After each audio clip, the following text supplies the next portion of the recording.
नमस्कार, मैं हूं आपके साथ हिमांशु दीक्षित। पश्चिम बंगाल और महिलाओं पर अत्याचार, ये नाम और ये घिनौना काम दोनों एक दूसरे से बार बार जुड़ते रहते। दीदी के बंगाल में एक मामला सुलझता नहीं कि दूसरा उलझ जाता है। एक केस के दोषी को सजा मिलती नहीं कि एक और दरिंदगी सामने आ जाती। बात संदेश खाली की करें, कूच बिहार की करें, 24 परगना की करें, या फिर बात उत्तर दिनाजपुर में बीच सड़क पर एक महिला को दी गई तालिबानी सजा की हो। पश्चिम बंगाल से लगातार सामने आ रहे महिलाओं पर अत्याचार के इन मामलों ने देश भर को झकझोर कर रख दिया है। महिलाओं के खिलाफ अपराध के मामलों ने अब एक बार फिर से पश्चिम बंगाल में सियासी तूफान खड़ा कर दिया और इस बार मामला राजधानी का है, यानी कोलकाता का है। जाने माने सरकारी अस्पताल का है, धरती पर भगवान समझे जाने वाले डॉक्टरों का है।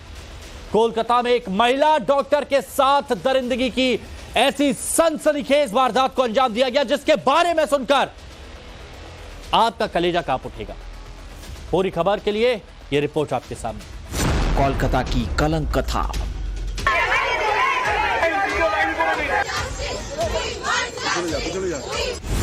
धरती का भगवान, हैवानियत का शिकार।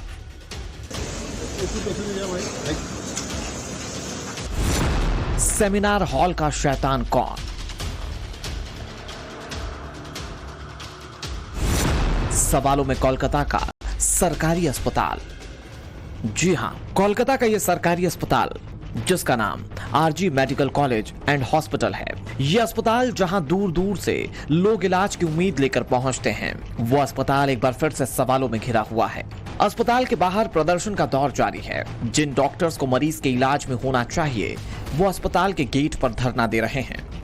वे सिस्टम से इंसाफ की गुहार लगा रहे हैं, राज्य की ममता सरकार से सुरक्षा मांग रहे हैं।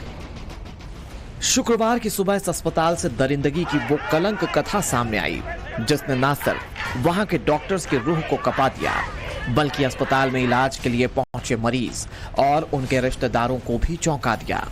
अस्पताल के सेमिनार हॉल में एक महिला डॉक्टर का शव बरामद हुआ, वो भी ऐसी खौफनाक हालत में जिसे देखकर अंदाजा लगाने में थोड़ी भी देर नहीं हुई कि उसके साथ आखिर किस कदर हैवानियत हुई होगी।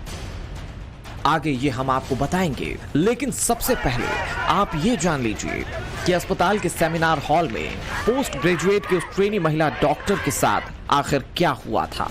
आखिर देर रात वो डॉक्टर वहां पर क्या करने गई थी।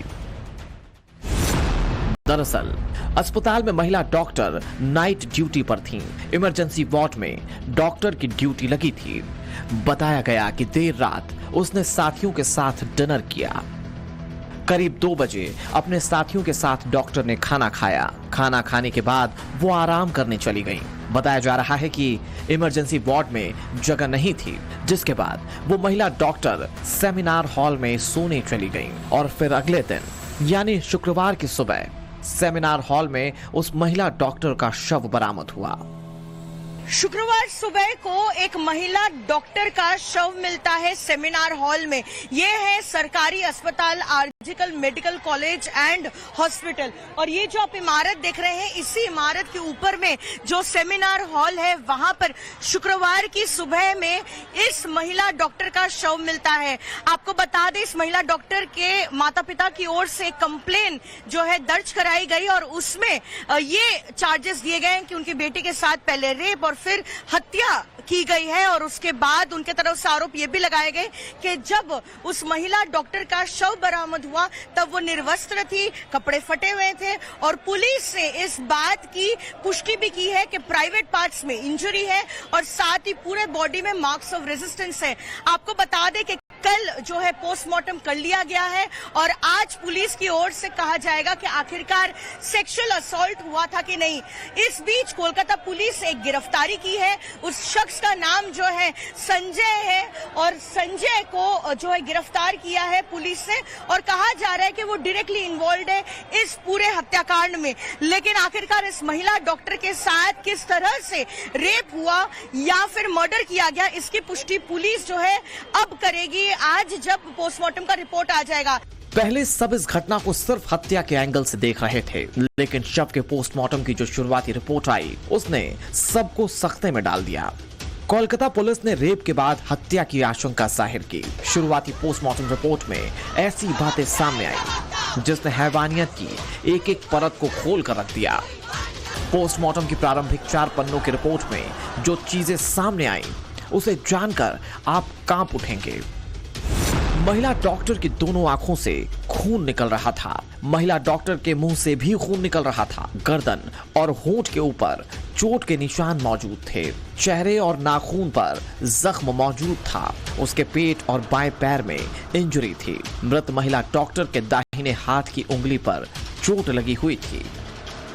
तस्वीरों के माध्यम से दिखाना चाहते हैं किस तरह मेडिकल के जो छात्र छात्राएं हैं और जो जूनियर डॉक्टर्स हैं वो फिलहाल हड़ताल पर है, किसी भी डिपार्टमेंट में नहीं जा रहे हैं। लेकिन अस्पताल का जो इमरजेंसी विभाग है वो स्वाभाविक तौर पे आज चल रहा है और इमरजेंसी डिपार्टमेंट में जो भी मरीज आ रहे हैं उनको ट्रीटमेंट दी जा रही है। लेकिन सवाल यहाँ पर जो डॉक्टर हड़ताल पर है वो ये उठा रहे हैं कि जब तक अस्पताल की ओर से उनकी सुरक्षा को सुनिश्चित नहीं कर लिया जाता है वो अपने विभाग में नहीं जाएंगे वापस और अपनी ड्यूटी नहीं ज्वाइन करेंगे। क्योंकि सवाल सबसे बड़ा ये है कि इस अस्पताल में कोई दाखिल होकर किस तरह से एक महिला डॉक्टर के साथ जो है बदसलूकी करता है या फिर उसका अगर रेप होता है और हत्या कर ली जाती है तो डॉक्टरों की सुरक्षा पर सवाल उठ रहे हैं।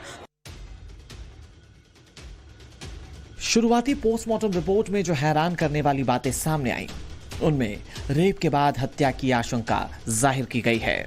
ये बातें महिला डॉक्टर के घर वाले पहले से ही चीख चीख कर पूरी दुनिया को बता रहे थे।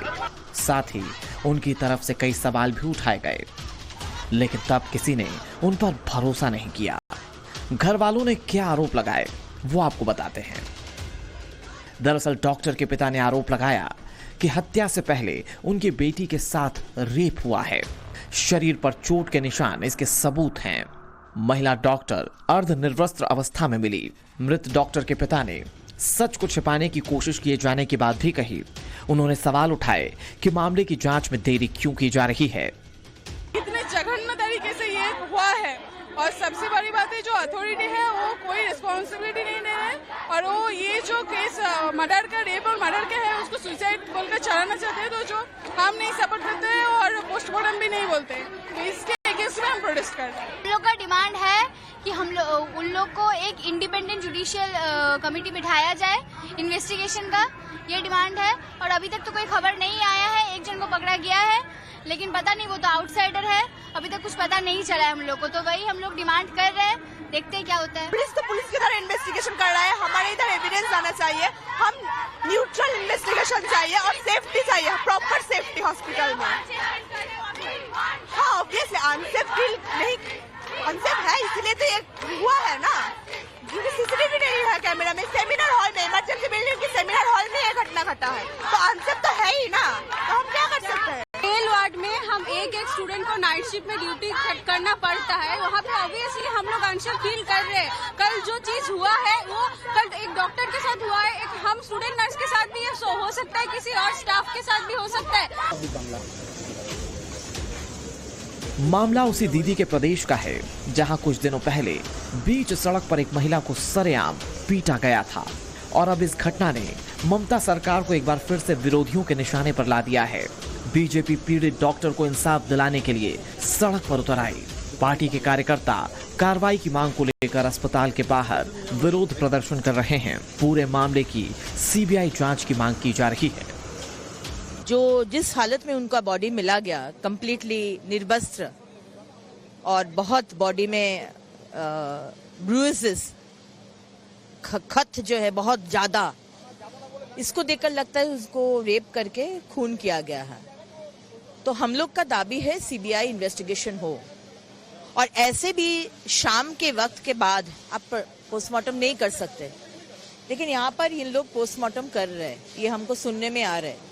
और कल हम लोग केंद्रीय सरकार के कोई अस्पताल से पोस्टमार्टम करेंगे, क्योंकि यहाँ का ये सरकार का स्टेट सिस्टम से अगर पोस्टमार्टम हो तो जो सच्चाई है वो फिर से दब जाएगी। बीजेपी की पूरी ब्रिगेड इस घटना को लेकर बंगाल की सरकार पर टूट पड़ी है। केंद्रीय मंत्री गिरिराज सिंह ने सोशल मीडिया प्लेटफॉर्म एक्स पर पोस्ट कर ममता दीदी को घेरा। कहा कि राज्य की मुखिया एक महिला हो और उसके अपने राज्य में लगातार महिलाओं के साथ बलात्कार और हत्याएं हो रही हों, तो राज्य कैसे सुरक्षित हो सकता है? वहीं बीजेपी आईटी सेल के प्रमुख और पश्चिम बंगाल में पार्टी के केंद्रीय पर्यवेक्षक अमित मालवीय ने भी पोस्ट कर सीएम ममता दीदी को घेरने में देर नहीं लगाई। राज्य सरकार पर मामले को छिपाने की कोशिश का आरोप लगा दिया। उन्होंने कहा कि ममता बनर्जी सरकार कोलकाता पुलिस का इस्तेमाल मामले को दबाने के लिए कर रही है, जबकि अस्पताल के अधिकारियों ने चोट के निशान की पुष्टि की है। सियासी बवाल बढ़ा तो मुख्यमंत्री ममता बनर्जी ने भी बयान जारी कर अपने विरोधियों को जवाब दिया, भरोसा दिया कि इस मामले में सख्त से सख्त कार्रवाई होगी, किसी भी दोषी को बख्शा नहीं जाएगा। इधर ममता बनर्जी का बयान आया और उधर सूबे की पुलिस एक्शन में आ गई। इस मामले में कोलकाता पुलिस ने संजय नाम के एक आरोपी को धर दबोचा है, लेकिन उसके गिरफ्तार करने की कहानी भी अनोखी है। आपको बताते हैं कि संजय नाम के शख्स से कैसे ये पूरी कड़ी जुड़ी। दरअसल पहले क्राइम सीन से सबूत जुटाए गए। पुलिस को शव के पास ब्लूटूथ बरामद हुआ। ब्लूटूथ नेकबैंड का एक हिस्सा पुलिस को बरामद हुआ था। ऐसे में संदिग्ध लोगों के फोन खंगाले गए, ब्लूटूथ को कनेक्ट करने की कोशिश की गई। बाद में संजय रे के फोन से ब्लूटूथ कनेक्ट हुआ और उसे गिरफ्तार कर लिया गया। हालांकि अब इस बात से पर्दा उठना बाकी है कि आखिर उस डॉक्टर के साथ ऐसी हैवानियत क्यों की गई। अगर शुरुआती पोस्टमार्टम रिपोर्ट पर भरोसा करें तो क्या इस दरिंदगी की सजा मौत काफी है, या ऐसे वहशी दरिंदे के लिए मौत से बदतर भी कोई सजा हो सकती है? फिलहाल इंतजार है तो बस अब उस बेटी को इंसाफ मिलने का, और इसका पूरा जिम्मा 11 सदस्यीय जांच टीम और उसकी आने वाली रिपोर्ट पर है। पूजा मेहता के साथ ब्यूरो रिपोर्ट, टाइम्स नाउ, नव भारत।